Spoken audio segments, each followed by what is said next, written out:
You call the victims meat. Why? They're people who type using only 2 fingers and who only have one password.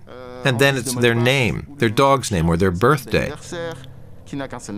They're people who have no digital awareness. They get eaten up by cybercriminals like meat. You can no longer just sit in front of a screen all day if you don't know anything about the risks involved and how to protect yourself. That's irresponsible.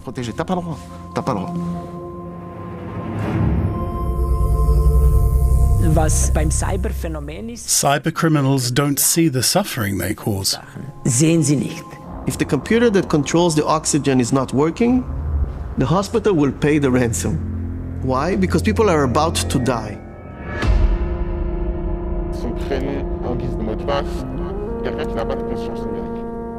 They get eaten up by cybercriminals.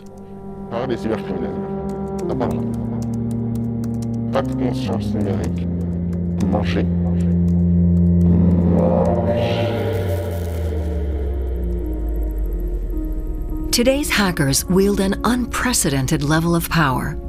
They capitalize on the flaws in our hyper-connected world to launch attacks, stealing our money, our documents, and our personal data, even our identities. Anyone can be a victim of this new form of crime, from individuals to companies, from hospitals to schools, and even public authorities. Hackers will stop at nothing. And how far will they go in the future?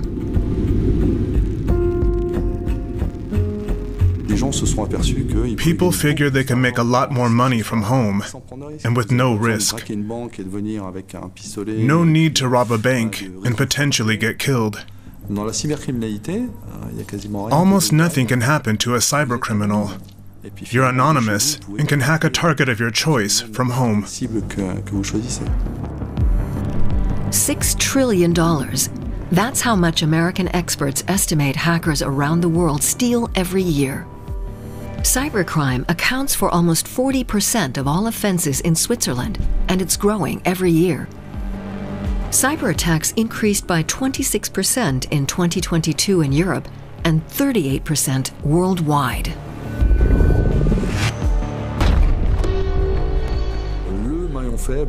The weakest link, hands down, are human beings. You can invent all the security systems you want, but they're no use if people just voluntarily hand over their username and password over the phone, and it happens. A retired Swiss couple is one example. Christian Deleuze used to be a cook, while his wife Dominique worked in childcare. They shared their story in the hope of preventing others from getting conned by cybercriminals. My mother died unexpectedly in May 2022. We were very close, and she lived right around the corner. I started to worry when I noticed her blinds were closed that day.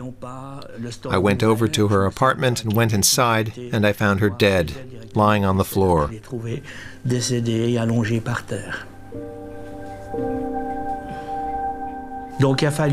Then I had things I had to do. Call a doctor and the undertaker so they could pick up the body. And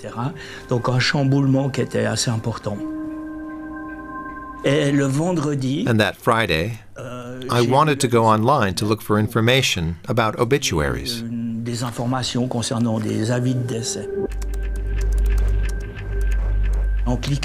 When I clicked on the one site, a message popped up saying my computer had been infected by a virus, together with a phone number I should call. So I dialed the number, assuming it was in Switzerland. The person told me I had a computer virus and recommended that I get protection with antivirus software called McAfee. Christian provided his credit card details to pay for the antivirus program. He's just one of a growing number of people that fell for a type of online fraud that is well known to police: technical support scams. Nowadays, local Swiss numbers can be used with voice-over IP services, meaning internet-based and potentially from anywhere in the world. It's completely legal. These crooks use a local number from the area of their victim to gain their trust. I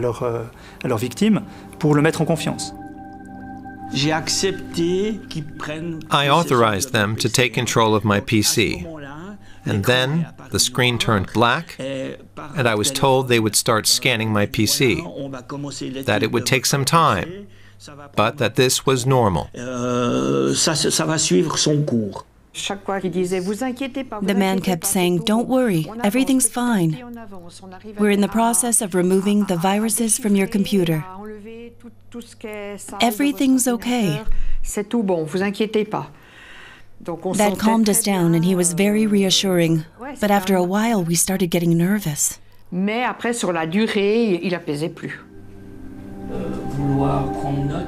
While Christian's computer screen remained black, his cell phone suddenly became very active. He received a total of 9 text messages, each one displaying the sum of 999 francs. And each time, the man on the phone asked him to confirm the removal of a virus.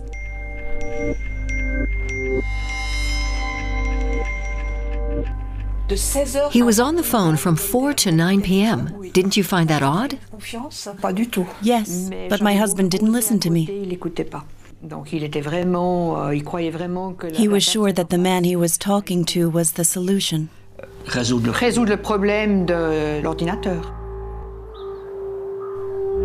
The retired chef called his bank the next day. No withdrawals had been made. But he was suspicious and canceled all his credit cards. A week went by. I then discovered that my Visa card had been charged 10,000 francs. Those 10,000 francs had been transferred to an account in Britain. The bank insisted everything was above board and had nothing more to add. Outraged, Christian Deleuze went to the police. What did you find out? It's under investigation, but it could take several months to get any real information. While 60 to 80% of the victims of conventional offenses contact the police, the figure drops to just 10 or 15% with cybercrimes due to shame or ignorance. Many think there's nothing they can do. But filing a complaint is useful for investigators. It helps us to detect a pattern where Mr. X or Mrs. Y are one of many similar cases, which makes our job a lot easier. We've been able to gather pretty precise information as to who and where these cybercriminals are. It's inhumane. These people should be doing a regular job instead of sitting at a computer, getting rich quick. And they know they're hurting people and entire families. It was a massive blow, really painful. Ça fait très très mal. Ouais.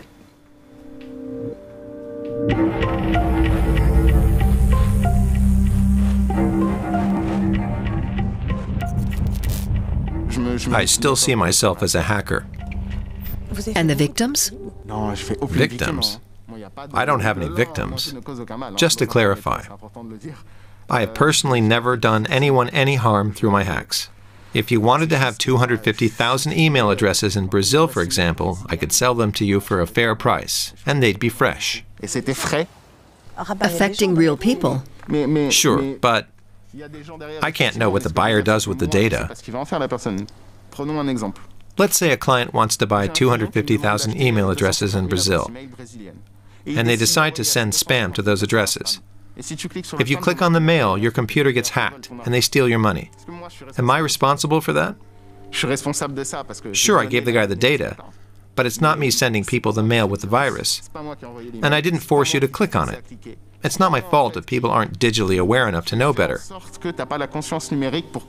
Anyone who can't help clicking on it only has themselves to blame.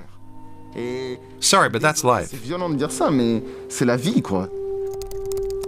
The former hacker calls himself Rabbi Hood in a nod to the folklore hero and his Jewish roots. He speaks in the third person and often refers to the synagogue when he just means himself. He always wears a mask.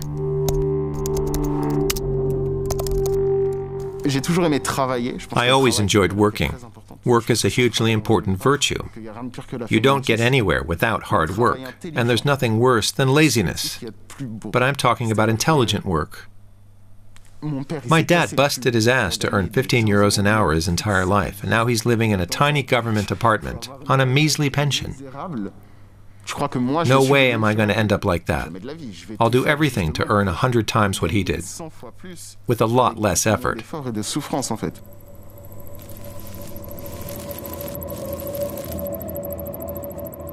My mom died when I was 13. That was tough, and it's hard to grow up normally when something like that happens. I spent most of my childhood on the computer, and that's where I found my true calling. It started with small scams here and there, and soon I realized this was the business of the future, and that you could earn a lot of money without even having studied. I've met a lot of amazing people, not in person or even hearing their voice, but I communicated with them 10 hours a day. People I argued with and made money with. Basically, they were my life. I didn't go out partying or watch soccer or whatever. I spent my youth on a computer figuring out how not to be broke. And he didn't need long to find the answer by diving into the darknet, a huge virtual marketplace for illegal drugs, weapons, pirated software, pirated movies, child pornography, and stolen identity documents. Transactions are conducted anonymously and are often untraceable. We bought a computer simply to venture into this digital jungle. A cybersecurity expert served as our guide and showed us how to protect ourselves. We visited chat rooms and sales forums to meet other users. I only ever sold stuff. Some I won't mention, because you never know if the DGSI are watching, and we wouldn't want anything to happen to the synagogue. Because the synagogue has not gone unscathed. He was once arrested after a specific hack went awry. He narrowly escaped a jail sentence, and then decided to pull the plug. The darknet is now history for him. The last time I logged on was after my arrest in 2017. I decided to get out of crime. I still had 2,500 contacts. I lost friendships with guys I'd known for a long time. It was really hard, but it had to be done. Instead, he's since decided to alert people to the dangers of cybercrime and increase their digital awareness. Rabbi Hood has emerged from the woods with books, seminars, and interviews, which also earn him money. Are you rich? Yes, the synagogue is rich at heart. And in its wallet? That depends on the Bitcoin exchange rate that day.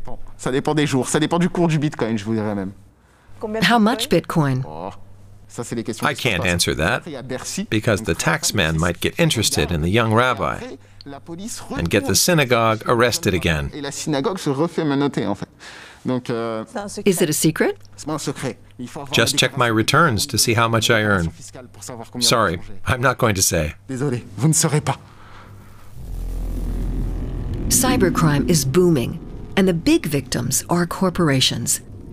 The number of attacks on businesses jumped by 26% in 2022, and in Switzerland by 61%.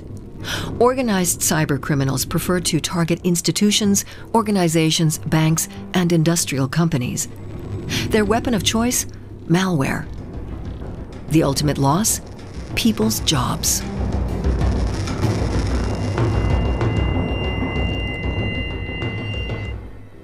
This man lost everything, including his entire workforce. Neja Mehta used to be the head of Swiss Windows, a mid-sized company that had close to 200 employees. He thought he had prepared for everything when he bought the company in 2016, except cyberattacks. These days, the entire production process, everything, is digitalized. That makes cyberattacks especially dangerous because if the computers are down, everything is down. Production is paralyzed.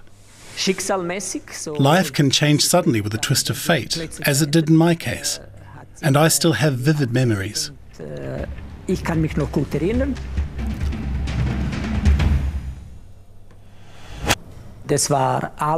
Total shutdown. All the screens went black. It was a Friday. A Friday in May 2019. Swiss Windows became one of the first companies in the country to be targeted using malware, software designed to paralyze computer systems. Hackers extort ransom money in return for restoring the victim's access to their data. We called the police, but it was completely new ground for them. They sent one officer. The livelihoods of almost 200 people were on the line, and one officer stopped by to look around. The CEO and his workforce felt utterly helpless.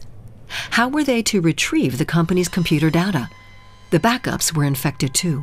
The hackers demanded a ransom, around 1 million francs in Bitcoin. We didn't pay for financial reasons.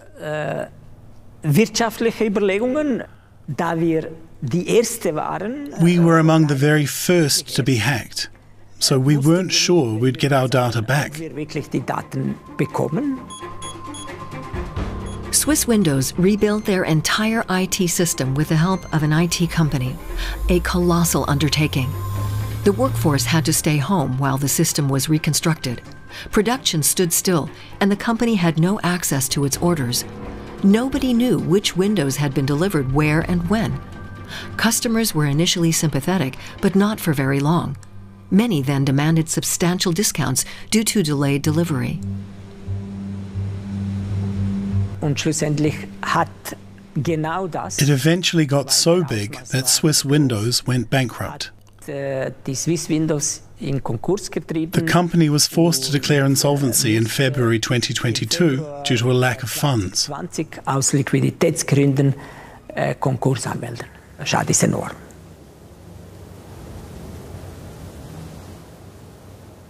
Cybercriminals don't see the suffering they cause, and that's different to other crime.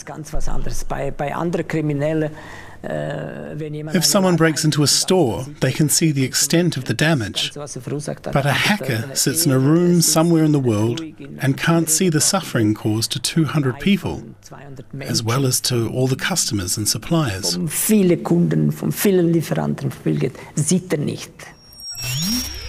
Suffering caused by the click of a computer mouse.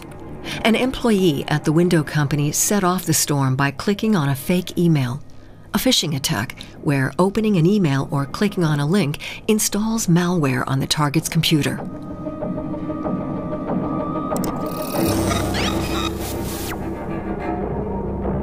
%80 of cyber attacks use phishing.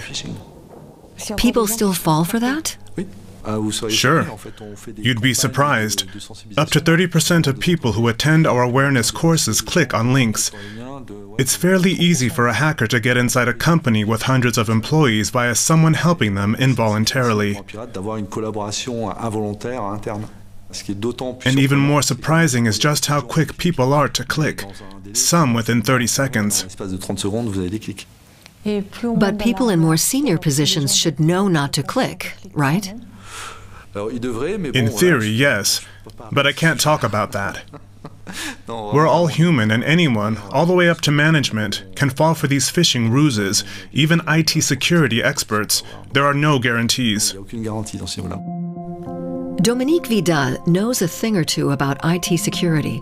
He's a 4-time runner-up at the Capture the Flag competition in Las Vegas, the Olympic Games of computer hacking.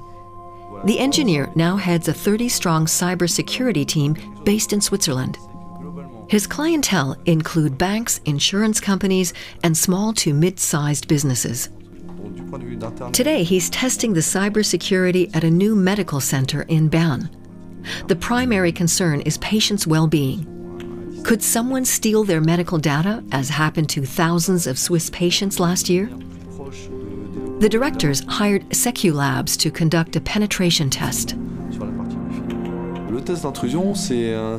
A pen test can be used for different scenarios. Maybe a company says, we did everything that was recommended for security, and we think we're well protected against attacks. The test will determine whether they really are.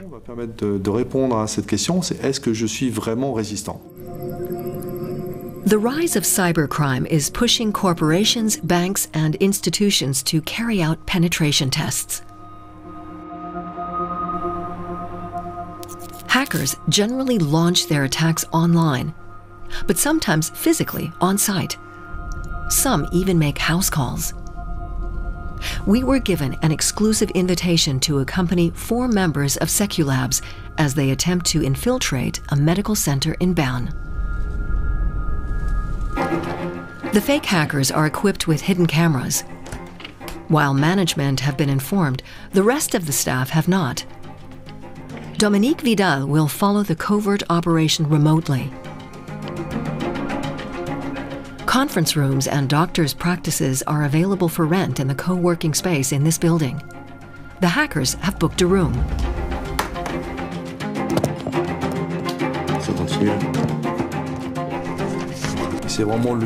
Pen testers have to try all connections to the various devices in the internal network.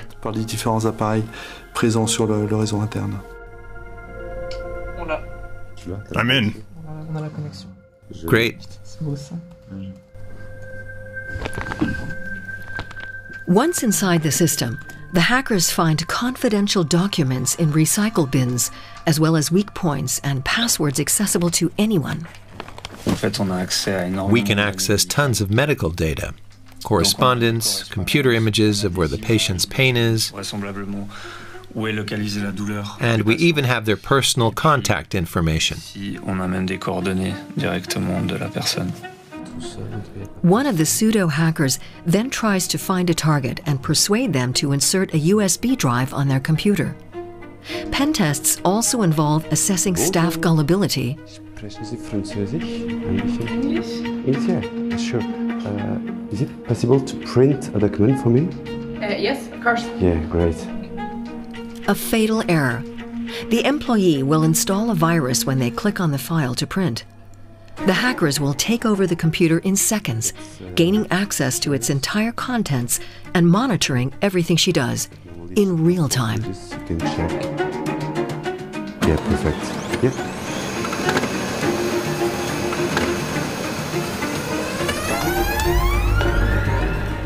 Cybercriminals have taken things a step further.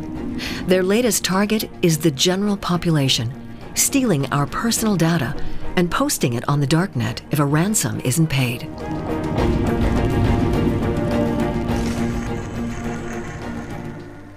This quiet little Swiss town was left reeling from hackers. Roll made nationwide headlines in August 2021 after the local government was hacked. Thousands of confidential documents ended up on the darknet. Over 5,300 residents were affected, leaving the country stunned.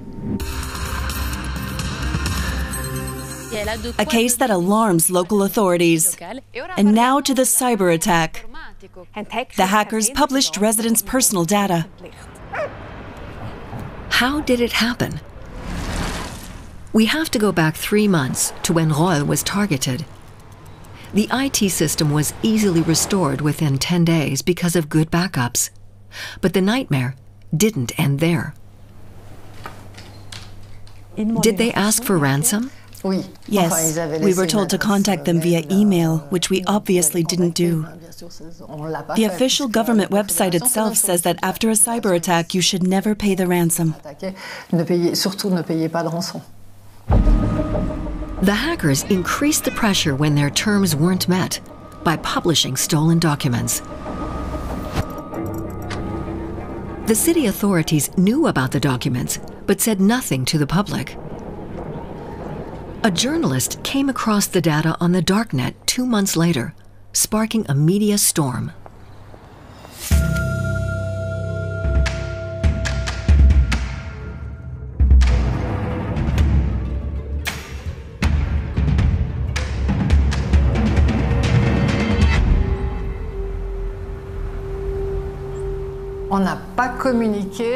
We didn't inform the public, and that was a big mistake. We'd initially been told to stay silent, and then we couldn't find the right time. It was a first for us. We genuinely didn't know how to respond. We didn't appreciate just how problematic this cyber attack would be.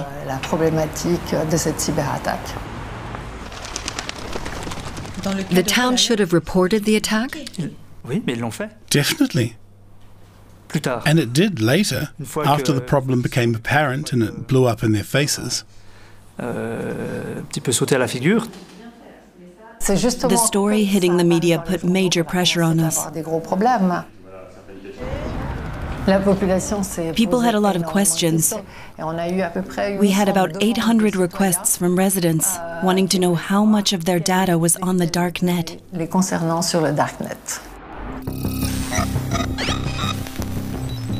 Over 5,000 data points from residents appeared on the darknet. Names, addresses, birth dates, and social security numbers. But that wasn't all. Credit card numbers, signatures, and a pink slip to an employee. Property ownership data, as well as valuations on second homes. An application for tax-exempt status was even available. All stored in the depths of the darknet.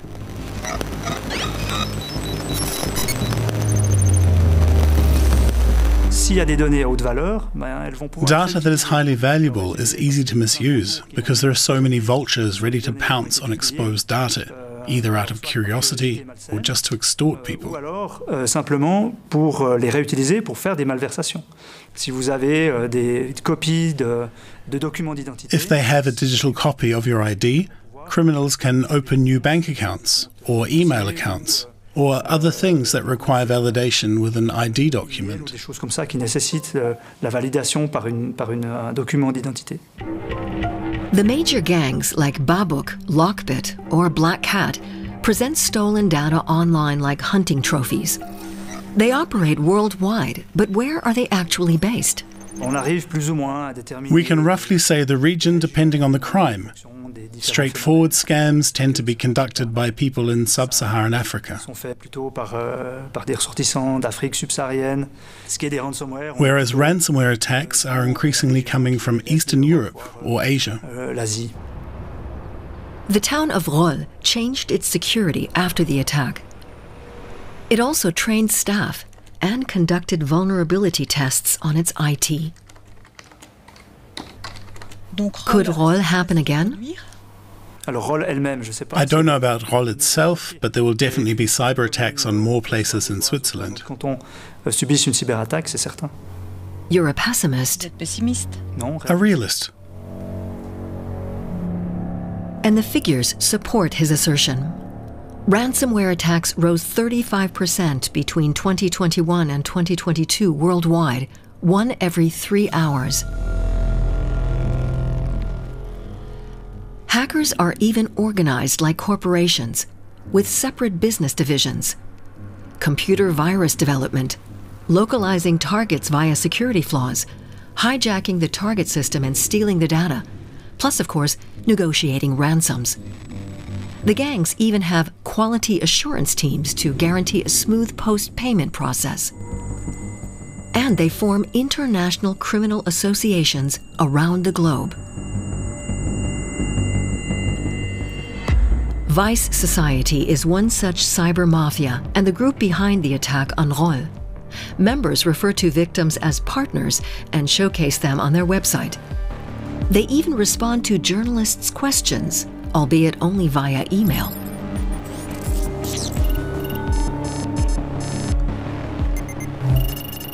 Was it easy to hack, Roll? Yes. Did you choose Roll at random? Yes. How many hours a day do you work? 12, sometimes 24. When you've started to attack, there's no way to go back or sleep or anything else. You can turn off your PC when you've encrypted everything in the network, or they've spotted you and blocked all ways in. Are you afraid of getting caught? Before we started Vice Society, we talked and read a lot about our security. We accepted the risks and decided to try. We don't want to be caught, but we aren't afraid. Do you feel guilty? No, we're not the ones leaving schools, colleges or hospitals at risk. And we always offer to quickly restore everything. We don't ask for hundreds of millions. It's their problem if they don't pay.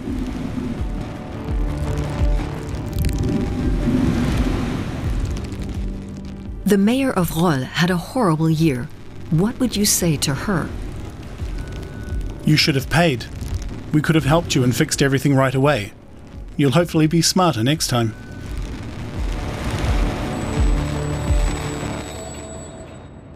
Brash and cynical. Typical for these modern online outlaws. They follow their own logic in this cyber Wild West. But the FBI, Europol, and countless other police agencies are on their trail.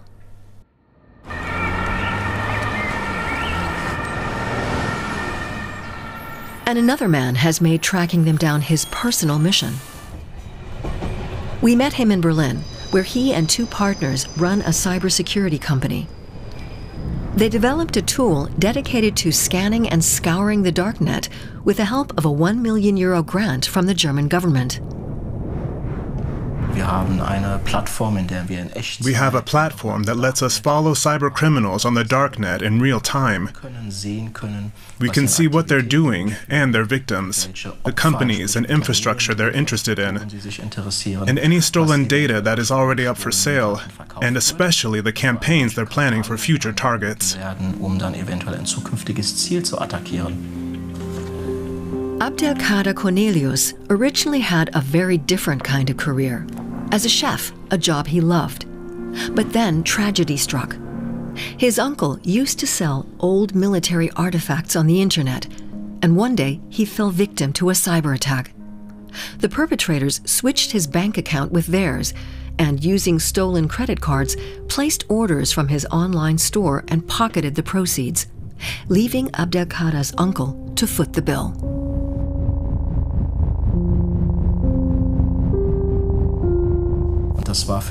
That was my personal motivation, to understand how it was possible for someone to destroy another person's entire life and livelihood using a computer or a smartphone. My uncle never recovered from those debts. He never got over it, and he died with what was left of the debt. How much debt? In total? Yes. 476,000 euros. He was so ashamed that he ended up killing himself.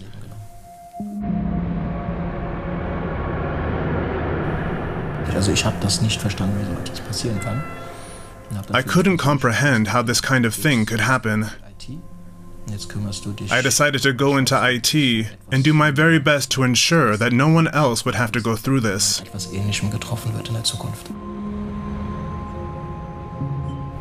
The young chef then devoted his free time to research on the internet and darknet. He became self-taught before offering his services as a freelancer. He worked up to 70 hours a week, both in the kitchen and on the computer. A few courses were available, but this isn't something you learn on regular public websites. You have to delve deeper to find the right circles if you want to communicate with hackers and understand what motivates them. Abdelkader managed to infiltrate their clandestine world, joining hacker forums under the cover of multiple aliases. This enabled him to find out who was planning what, from beginners to major groups looking to attack banks.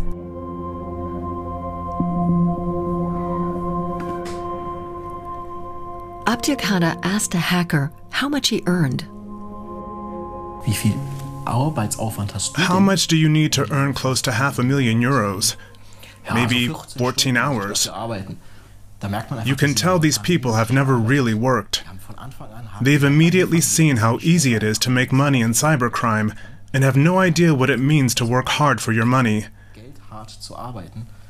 They've lost touch with reality. And now if they start targeting critical infrastructure, then even things like hospitals are in danger. Seemingly in their own bubble, the hackers have no qualms about preying on their victims' most personal data, and know no boundaries.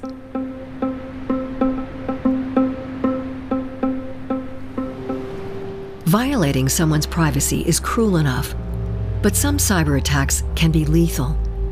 Nothing is taboo for the criminal gangs involved. They paralyze hospitals and steal patient records. In late 2022, the European Union Agency for Cybersecurity published a report about the acute danger for the medical sector. Thousands of hospitals around the world have already been hacked. A baby died in the US after a computer failure during delivery.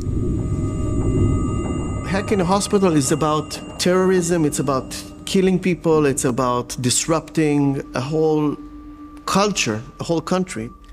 The hospital will pay. Why? Because people are about to die. If the computer that controls the oxygen is not working, the hospital will pay the ransom. Ilan Greitzer knows what he's talking about. The Israeli cybersecurity expert teaches potential victims about how the attackers think and operate. His insights are in growing demand worldwide. Ilan is a pioneer in penetration tests. Together with other experts, in 2008 he looked at the biggest hospital in Israel for security flaws. You cannot walk into a bank, into the servers of the bank. But the hospital, you can walk and get around, and you can connect your computer to the wall, and you sit there, and nobody would say anything. So we started with that. We worked with a few people in the hospital who knew we were coming in. And then it was so easy. Too easy. So we did it to prove to the country that some sectors are not as protected as the others. We sat with the hospital and taught them how to defend better. We didn't just say everything is better and went home. And then we went actually to the parliament, and we talked in parliament, and the government, not just because of us, but they gave a lot of money to just start protecting the Israeli hospitals. A clinical operation of a different kind that left a scar. The Hillel Yafa Hospital in Hadera near Tel Aviv has now enhanced its online security. Hackers gained access to its internal network during the corona pandemic. The hospital has over 2,700 staff members. It began just before 6 a.m. 45 minutes later, we knew it was a cyber attack. We immediately disconnected the hospital's computer systems.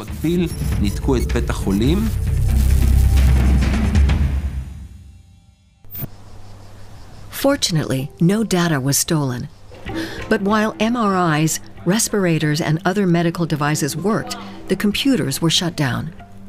And having everything on camera enabled the hospital to carry out a post-event analysis.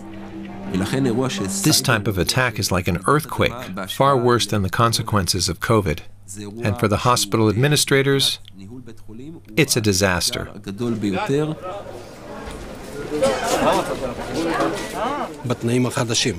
The entire internet shut down immediately. When the computers are working, we can access the databases with 2 clicks. That includes any previous surgery a patient may have had, their medical history. All that information we used to have was suddenly gone.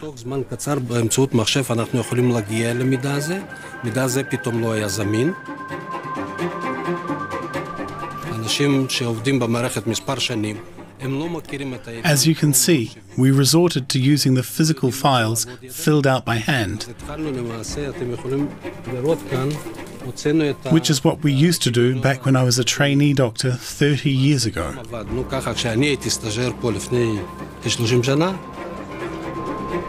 The hospital managed to remain operational. Its management immediately made the news public, while also turning the cyber attack into a textbook case for training purposes. We opened our doors to colleagues from hospitals across the country so they could see what we were experiencing. We invited experts to visit the ER, the delivery rooms, and operating theaters to learn from this chaos.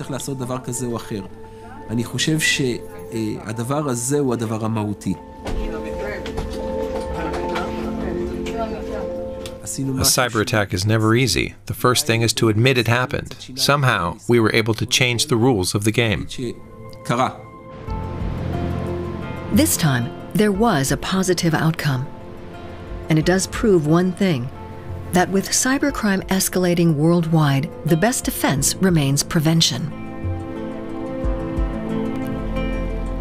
And another lesson that we all need to heed, that logging on to the internet brings the entire world to our doorstep, and it's a world where not every visitor is a friendly one.